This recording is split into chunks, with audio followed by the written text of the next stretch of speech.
Game 3 will be on Blackburn. It is a best of 5, yet this could already be the last map.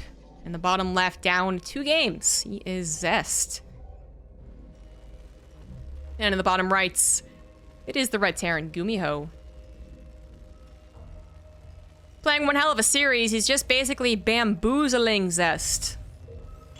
The great bamboozling of Zest. This is what the best of's going to be called. Now, Zest could do 2 things, I guess, seeing how the trend might continue. He could decide to be bamboozly first. Turn the bamboozle onto the bamboozler so they become the bamboozledees. I'm really trying to make this work, guys. But it just...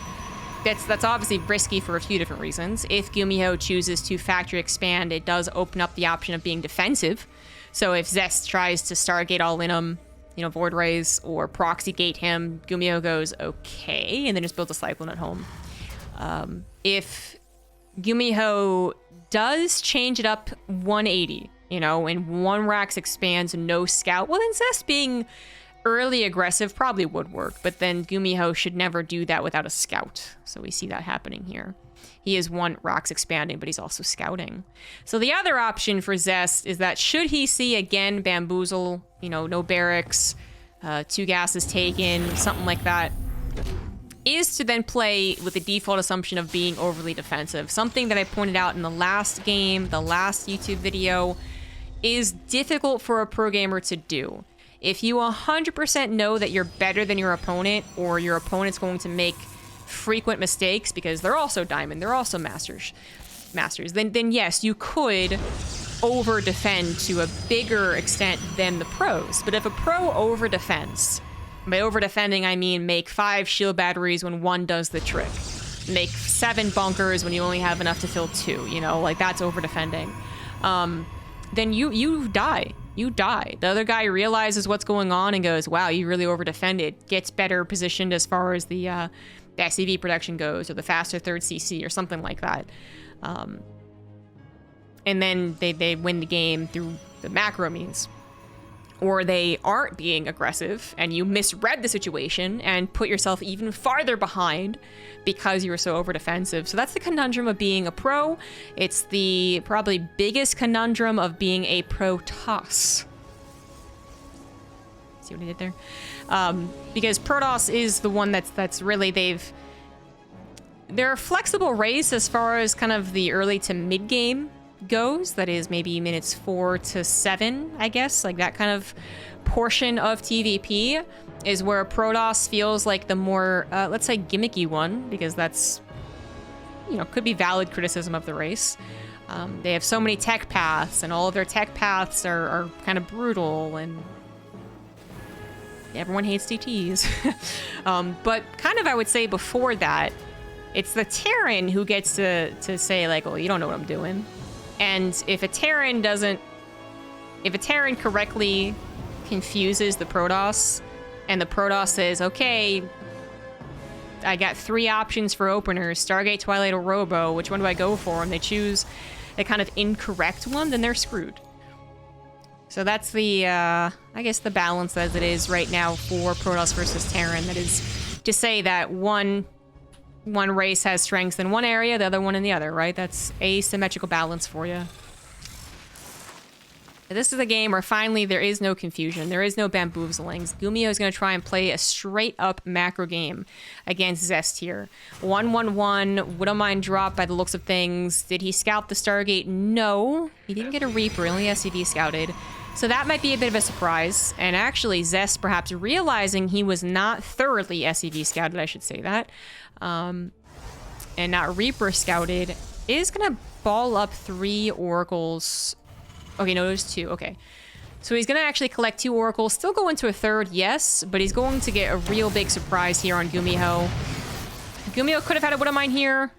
May have been dangerous, but Zest was probably very keen. He was attending to his oracles while he microed them, would have seen the targeting line, so he would have skedaddled.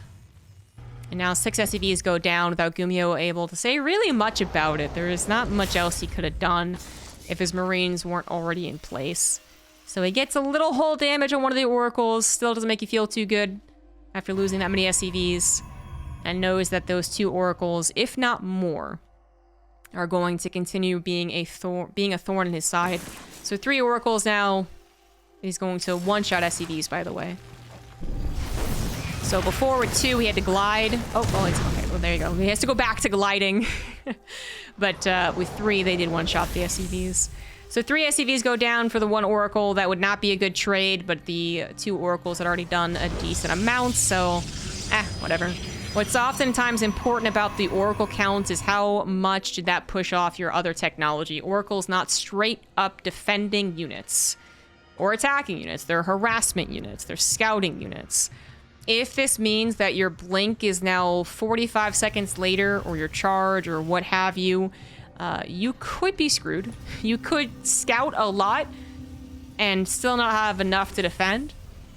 We've actually seen that a few times on Blackburn, to be honest. But GuMiho is not doing a build that actually could punish this. He's very, very standard, very safe, very defensive. Good save in the tank, though. I'll say that. There's actually 2 other games where I think it was Zest, actually, who did the same opener against someone who was going for a medevac drop with Marines. Not Widowmine, just with Marines. And then he just died. Oh, it's because the Terran was doing a 2-1-1. That's what it was. Yeah. So, the 3 oracles scouted a 2-1-1, and then couldn't do much about it.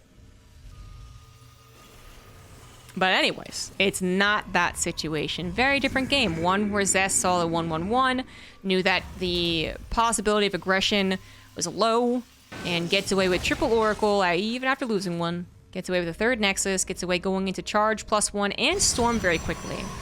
So I did notice that he went for 2 gases in the natural faster than I would have expected for an emphasis on charge. And it's because he wanted to also add on storm very quickly. The fact that it is storm charge is going to really mitigate the power of this Raven. Ravens go over this a lot, honestly. Ravens are great as far as interference matrix on the Colossus. They're very good, actually. It's the easiest thing to look at and say, oh wow, that's why Raven's good. They are tricky versus charge. They could get a very good anti-armor missile and help. They even could get a couple of good auto turrets that force the zealots to clump up on it. But it's just not the same. The likelihood that the Raven will contribute is, I feel like, low.